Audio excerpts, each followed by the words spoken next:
The Warriors up big in the series against the Mavericks. Will tonight's Game 4 in Dallas go off script? Let's dive into both teams with the reporters that are there and are plugged into both. Tim McMahon with the Mavs and Kendra Andrews on the Warriors. So both join us now. Kendra, I want to start with you here. On the verge of making it back to the finals, what is the Warriors' mentality heading into this Game 4?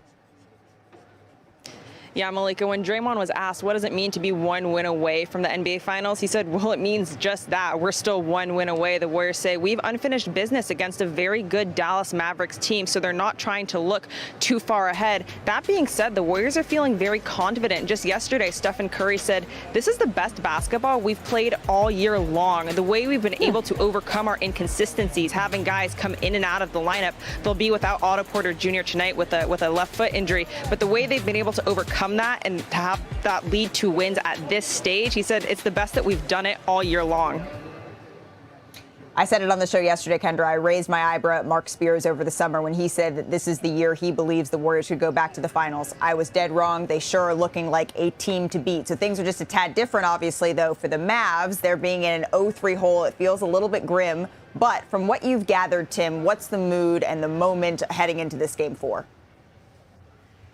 Reggie Bullock mentioned he got a text from his grandfather, who used to be a boxer, and the gist of that was, hey, when your back's up against the wall, you better come out swinging. So they understand that no team in NBA history has come back from 3-0 to win a series. They're not worried about making history right now. They're worried about winning a game. They're worried about extending the season, in which they've taken major strides forward. And Jason Kidd has really emphasized that this is just the start of the process for the Mavericks of building a consistent contender, and really see some value in the educational experience of this series. It's just about experience, understanding how to handle different things at this time of the year. And unfortunately, we don't have anyone on that roster who's played into May 23rd or 24th. And this is a great time for us, and I said that last night, this is a great journey for us to go through. When you look at their roster, they've had quite a few guys play until June. And so I don't think it's showing our true selves, but it's showing who we can become. And you know, Jason Kidd mentioned this is just the beginning of the journey. Similar statement after Game 5 of the last series, and needless to say, they didn't wave the white flag then, came back and won the next two games to beat the Suns.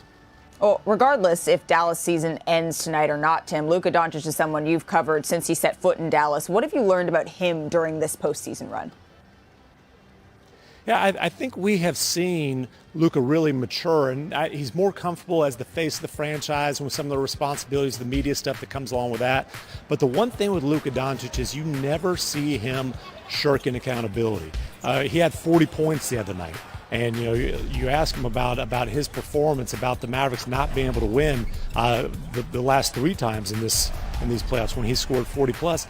And he focuses, hey, I didn't play well in the first half. He's mentioned on multiple occasions, you know, calling himself out for playing poorly on the defensive end. I think he's really developed an understanding of just how difficult it is to be the face of a franchise trying to contend for championships, and he's determined to do his part instead of pointing fingers at other places and maybe why the Mavericks aren't quite there yet. His accountability has certainly been refreshing. This is going to be a fun game. I cannot wait. Thank you so much, Tim and Kendra, for that insight. So I'm going to kick it back over to my guys in Boston with a twist on the same question I've asked about 100 times and that I just asked Tim. We'll be previewing Game 4 in just a little bit, but Richard and Perk, give me one word to describe Luka's postseason run and why. Do you want to go first? You go first, Perk. That's fine. I'll say magical. And for the simple fact that, you know, he beat the Utah Jazz. They was the underdogs. When he went against the Phoenix Suns, the team that had the best record in the NBA, the team that was the best team in the NBA, he went out there and handled them in 7 games. And although he's about to get swept at this moment, he's still been putting up monster numbers, and he is in the Western Conference Finals, and he is under the age of 25. Yeah, no, and just a couple of months ago, he just turned 23. And for me, I'd say beginning. because I think this is the beginning of what we will start to see. You know that, it's weird not seeing, KD or LeBron. I think we're going to see a 10, 12-year run of Luka in the postseason and with deep postseason runs. And if there's any top 15, top 20 player out there in the league, you can point to one player, Luka, and you can point to the Dallas Mavericks and say, if I join up with them, I have a chance to win a championship. And there's only about 5 guys in the league that you can say, if you're top 25, if I'm next to him, I have a championship chance. Are you even worried, Richard, about whether or not they get swept tonight? Is this about the one game and the Mavs versus the Warriors? Or are you looking at this bigger picture for Luka Doncic?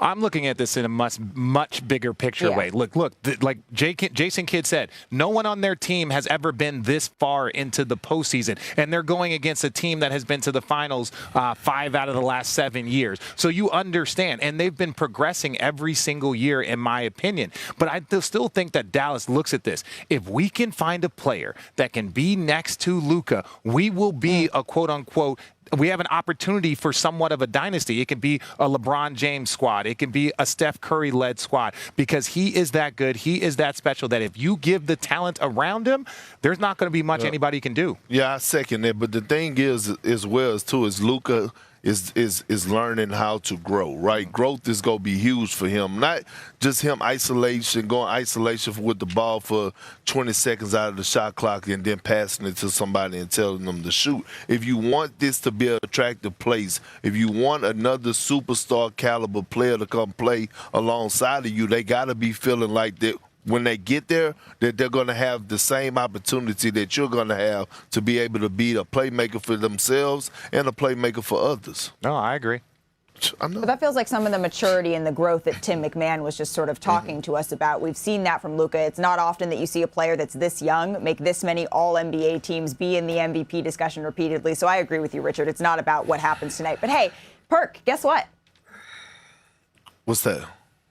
I'm done. Oh, God. I'm off. I'm done for the rest of the show. It is you and Richard, and you have to deal with him, and you have so much work to do for the next 20-point lead at some point in every single one of these games this series. How does this keep happening? Why do we get a blowout after blowout after blowout? Perk, I want to start with you here. Well, I think when you have two great defensive teams, I mean, it's whoever hit first, right? And it's each team that's coming, like, dealing with the adversity, right? That they're back, and they come out and they strike first, and all of a sudden they're laying down. But last night we just saw the best defensive team in the league just take toll and handle the Miami Heat. Like, you look at it last night, right? The Boston Celtics shot 39% from the field, 23% from three. Jaylen Brown was 5 for 20, and they still won the game, right? They won the game by 20 points. So, to me, it's whoever come out and hit first, and which team has their back against the wall. No, I agree. And I think there's been certain times in this series where some of the injuries or some of the issues that have affected one team. And well, I don't know why you're like doing it to okay, you don't want to hear about it. So when I say that Jimmy Butler going for a 40 ball when the defensive player of the year is out, like that impacts the game. When you get Kyle Lowry back and now you can see that Bam Adebayo can go be his natural version of himself in game 3, then you start to see that. So I just think that there's been so many ins and outs, and we haven't really seen a rhythm from either team because of the injuries, because of the guys being banged up and coming in and out of the lineup. I think that's why you've seen that inconsistency from like a competitive performance. It's just been wild to watch. It's been wild to watch, Perk. I think I asked Victor Oladipo, what do you need to do in order to come out and rattle off 2 wins in a row? Because we haven't seen it. And he said, well, we have to have the mentality that we're the underdogs. We need to think that we have our backs up against the wall. And so are we going to see this continue where it's just going to be now the Heat, the pendulum is going to swing the other way? No, I think actually we're going to get a better Game 5. I think as this series I hope so. What? Oh, I thought you said something. I think as this series continue, I think we're going to get a better Game 5. I think guys are going to come out like they're going to both teams know how key this Game 5 is. Majority of the time, the team that win Game 5s go on to win the series. So I think, Jason Tatum and the Celtics got it on their mind to go into Miami and double down and get a back-to-back win in this series. And we heard their exposure. Hey, we got to fight back. We could do what they done to us last game. So they're going to have it on their mind. We'll get a better Game 5. Yeah, I think we're going to get a bad. Because it's like, how could these things be worse? It's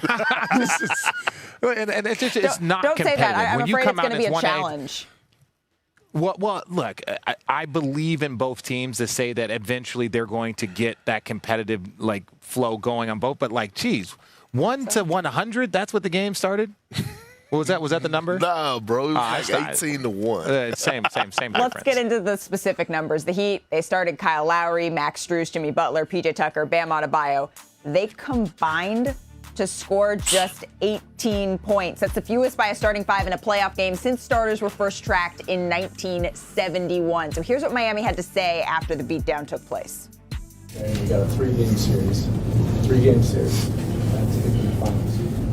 Now, however, a lot of you guys are feeling right now, they're feeling the same way. It's really just going to come down to everybody infusing energy, positive energy into everybody and inspire on Wednesday. I think we need to figure out how to win as a team. That's the most important thing. Figure out how to get stops as a team, how to score as a team, and continue to do everything as a team. Yeah, that's the playoffs. Make adjustments, and they adjust it. So next game we got to adjust, watch film, and then get back to Miami. All right, Perk, let's start with you here. What adjustments do the Heat need to make in Game 5?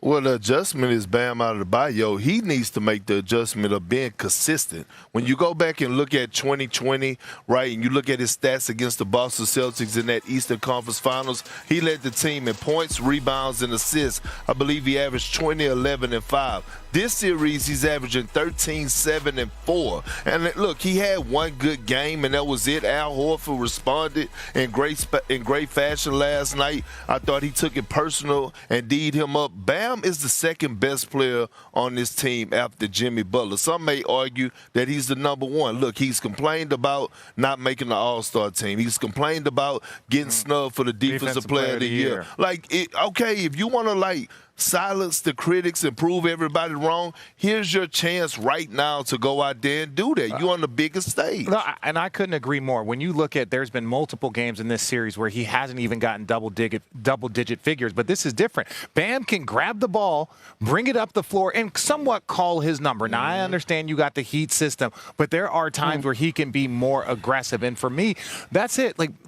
Bam, when we're looking at you and when we're looking at where your team can get more production, you are one of the few guys that your team has that can be somewhat unstoppable because you put a small on you. We saw in that clip, you can post up Jaylen Brown and you're bigger than him. You're more athletic. If they put a big on you, you can take him out on the perimeter, hit your pull-up jumper, do some dribble handoffs and show your skill. None of that is being displayed here in this series, and it's not being displayed on a consistent level. Hey, Perk. Is Richard's head shinier today than normal? I mean, that's his Miami look. You don't see the shirt? I'm getting ready. I'm getting on a plane to go to Miami. I can tell he's ready to go. I can tell he's already ready to go to Miami. Yeah. Do you think, is this the game? I know you said that you think it's going to be more competitive. Do you think that this is the game where we're finally going to see stop it. Or we're finally going to see 2 wins be rattled off in a row by the Boston Celtics? I don't know. It's just so tough because we can't point to either of these teams with any sort of consistency. There's nothing that we can point to. We can't point to consistent shooting, consistent defense, not even consistent starts. So I'm not going to sit up here and say that we're going to get a consistent back-to-back wins if there's nothing that we have seen that have even shown that. And this is just, people have been saying it kind of since the middle of the postseason, I would say middle of the last round, that there's been so many blowouts. And to tell the truth, there has. And it's been kind of hard to figure out. I remember leaving Miami, and people thought that Boston was going to win the rest of the way. And then what Miami does, shows up here and gets that first win here in Boston. So I don't know. I'm going to tell you the truth. I know, and I feel like instead of instead of these games where we keep talking about Jason Tatum is going to bounce back, I feel like he's going to have a follow-up game. And with Jason Tatum having a follow-up game, that means that the Celtics are going to play great. So when I look at this series, despite how great Jimmy Butler has been throughout the course of this series in certain games, Bam had his one game, Jaylen Brown had a 40-piece. Jason Tatum is the clear best player in this series. And I think that he's tired of going back and forth, being inconsistent. I heard him say it in his post-game interview yesterday. Don't keep going, bro. I heard him say it in his post-game interview yesterday, and I strongly believe that he's going to have a follow-up game in Game 5 in Miami. Yeah, and Malika, I'm actually really, really curious about Tyler Hero, because say what you want. Tyler Hero, he has not been performing up to his level. He has not been performing up to the Heat expectations. But at the end of the day, when he's on the floor, there's a level of spacing that is created. You have another guy on that team outside of Jimmy that is able to go get it, go create his shot, maybe hit 2-3 shots in a row. And I don't think it's that much of a surprise that he is not on the floor or that he wasn't available. And then the Boston Celtics ridiculous defense was able to key in on some things, and then their offense really struggled. Now, I know their offense will play better because they have a winning record without him, but ultimately, when Tyler Hero's on the floor, that makes things easier for everyone else on his team. Well, and Eric Spoelstra told me the other day that he thinks that he's overdue. Tyler Hero's overdue. The numbers say that, yeah. He's overdue for a breakout game. Look, the way he's been playing in this series right now, the Celtics are mad that he's not on the floor. We used to have a saying, when a guy was playing horrible, he with us. That's what Tyler Hero is right now. He with the Celtics. So, look, you can talk all that about Tyler Hero, the spacing or whatever. Victor Oladipo had 23 points off the bench, so he wasn't really missing too much. The starters got shut down. At the end of the day, Tyler Hero has not been playing well, and the Celtics actually want him on the floor. No, Victor Oladipo